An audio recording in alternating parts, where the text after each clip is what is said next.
नमस्कार माझ्या बी.एड डी.एड झालेल्या मित्रमैत्रिणींनो, तर सुरुवात करूया आपल्या टी.ई.टीच्या सिलेबसबद्दल।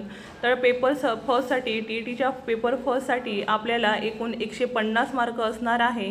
त्यामध्ये 30 मार्कासाठी मराठी असणार आहे,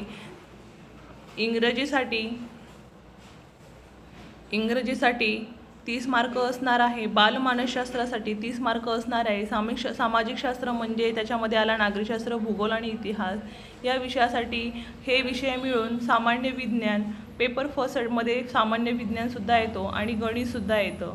हे गणितमध्ये सुद्धा रिझनिंग आणि मॅथ हे दोन्ही मिळून गणित येतं आणि हे एकूण समाजशास्त्रासाठी 30 मार्क असणार आहे। आणि समाजशास्त्रामध्ये सगळेच विषय आहेत म्हणजे सामान्य विज्ञान, गणित आणि सामाजिक शास्त्र हे 60 मार्क असणारे आणि एकूण हे 150 मार्काचा पेपर असणार आहे। त्यापैकी आपल्याला 82 जर आपण कुठल्या कॅटेगरीसाठी कॅटेगरीतून अप्लाय करत असणार तर आपल्याला 82 मार्क घेणं अपेक्षित आहे। आणि जर आपण ओपनमधून असेल तर आपल्याला 90 मार्क घेणे गरजेचे आहेत। जर आता हे सगळं झालं सिलेबसबद्दल, मात्र आपल्याला अभ्यास करणं फार महत्त्वाचं आहे। अभ्यास जरी सुरू केला तर आपल्यासाठी फार कमी वेळ राहिलेला आहे। कालपर्यंत आपल्याला पेपरसाठी फॉर्म भरण्याची काल लास्ट डेट होती आणि जर कोणाचं पेमेंट बाकी असेल तर 3 तारखेपर्यंत पेमेंट करून टाका आणि आपला फॉर्म फिलअप करून टाका। अशा प्रकारे ही जे पेपर फर्स्टची आपण माहिती घेतलेली आहे।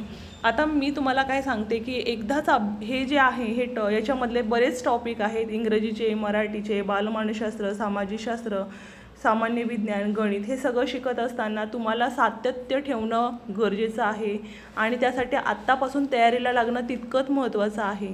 जर आपण आजपासून तयारीला लागत असणार तर आपल्यासाठी फार कमी कालावधी आहे आणि सिलेबस फार मोठा आहे आणि त्याला आपल्याला मार्क जर ओपन कॅटेगरीसाठी तर ठीक आहे 90 गरजेचं आहे आणि OBCसाठी 82 आणि एवढे मार्क मिळूनच आपण पास होणार आहोत। आणि आपण या टी.ई.टी पेपर 1साठी 1 ते 5 या वर्गासाठी आपण ही पात्रता परीक्षा आहे, त्यामुळे आपण 1 ते 5 या वर्गासाठी आपण काय असणार आहोत, इलिजिबल असणार आहोत। तर हे पेपर पास असणे फार महत्त्वाचं आहे। तर तुम्ही पहिली ते 7वीचे सगळे पुस्तकं वाचून घ्या आणि एकदाच वाचून चालणार नाही, हे तुम्हाला सतत 3 ते 4 वेळेस त्याचं रीडिंग व्हायला पाहिजे। त्यासाठी तुम्ही स्वतःचे शॉर्ट नोट्स काढून ठेवा। शॉर्ट नोट तुम्ही 4 वेळा वाचून घ्या तरच तुम्हाला ते पूर्ण टॉपिक कळतील आणि आत्तापासून तयारीला लागा। आणि एवढं म्हणजे तुम्हाला तयारी करावी लागेल की एखादा टॉपिक तुम्हाला झोपेत जरी विचारला, कारण टी.ई.टीमध्ये काहीही प्रश्न म्हणजे तुम्ही जर मागच्या पेपरमध्ये जर बघितले तर तुम्हाला कळेल की त्याची काठिण्य पातळी किती आहे आणि आपल्याला पूर्ण सिलेबसचा अभ्यास एक शब्द अभ्यासाचा लक्षात ठेवावा लागतो। तर त्यासाठी तुम्ही पूर्ण तयारी करा आणि अभ्यास केल्यानंतर तुम्हाला लक्षात येईल की कशा प्रकारे आपण टी.ई.टी परीक्षा पास करू शकतो। आता आपण पाहूया पेपर 2, टी.ई.टी पेपर 2 यामध्येच बघा, याच्यामध्ये सुद्धा सेमच आहे। सॉरी, मी इथे 60 लिहायला पाहिजे, 30 चुकून आलेले आहेत। हे 60 मार्काचा पेपर आहे। मराठी 30 मार्कासाठी आहे, इंग्रजी 30 मार्कासाठी आहे, बालमानसशास्त्र 30 मार्कासाठी आणि सामाजिक शास्त्र म्हणजे सेम इतिहास, भूगोल आणि नागरिकशास्त्र हे विषयसुद्धा आपल्याला आहेत। तर याचासुद्धा आपल्याला पूर्ण अभ्यास करावा लागतो आणि हा अभ्यास जो आहे आपल्याला 8वी ते 12वीपर्यंतची पुस्तकं आपल्याला पूर्ण वाचावी लागतील तरच आपण ही परीक्षा पास करू शकतो।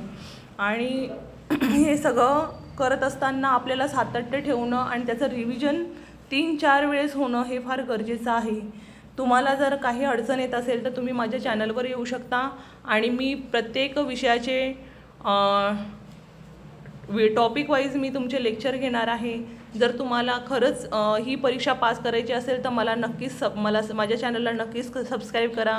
मी खरंच तुम्हाला पूर्णपणे परीक्षेसाठी कसा अभ्यास करावा याचा आपण अभ्यास करूया सगळ्यांनी मिळून। तर धन्यवाद तुमचा वेळ मला दिल्याबद्दल आणि आपण अभ्यासाला आता लागूया। थँक्यू।